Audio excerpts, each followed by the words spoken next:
Pakistan Bangladesh second day শেষ হয়ে গেল। 156 রানের লিড বাংলাদেশের।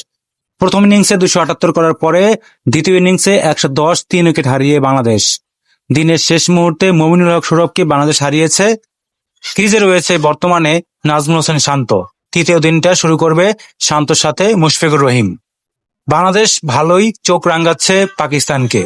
ইতিমধ্যেই 156 রানের লিড পেয়ে গেছে বাংলাদেশ। 300 রানের মতো লিড যদি করতে পারে বাংলাদেশ, তাহলে এই ম্যাচটাও জয় সম্ভব বলে মনে হচ্ছে। আরো 2টা দিন বাকি রয়েছে। দুটো দিনে আগামীকাল প্রথম সেশন, দ্বিতীয় সেশন যদি বাংলাদেশ খেলতে পারে, 300 রানের লিড করতে পারে, তাহলে বাংলাদেশ এই ম্যাচেও জয় পাওয়া সম্ভব রয়েছে। পাকিস্তানকে যেভাবে চোখ রাঙাচ্ছে বাংলাদেশ, সেটা কিন্তু অবিশ্বাস্য ভাবেই ফিরছে।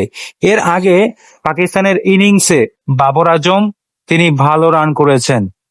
বাবর আজম তিনি একমাত্র 50 দেখা পান, আর কেউ কিন্তু পাকিস্তানের ব্যাটসম্যানেরা ভালো করতে পারে না। সাজিদ খান শেষের দিকে তাণ্ডব না চালালে এই ম্যাচটা আরো বেশি লিড পেত বাংলাদেশ।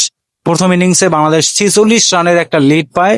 সেখান থেকে ভালো বোলিং করে বাংলাদেশ। তাসকিন আহমেদ 2টা উইকেট, মেহেদী মিরাজ 2টা উইকেট, নাহিদ রানা 3টা, তাইজুল ইসলাম 3টা। একেবারে টিম কম্বিনেশনের একটা সিস্টেম এখানে হয়েছে।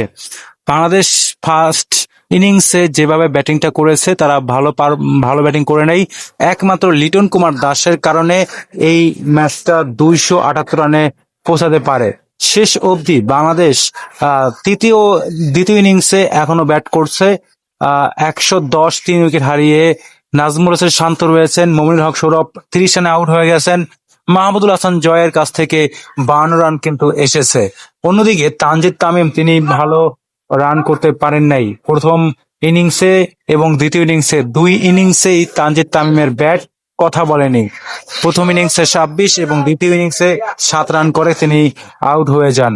বাংলাদেশ চোখ রাঙাচ্ছে ভালোই পাকিস্তানকে। কি মনে হচ্ছে আপনাদের?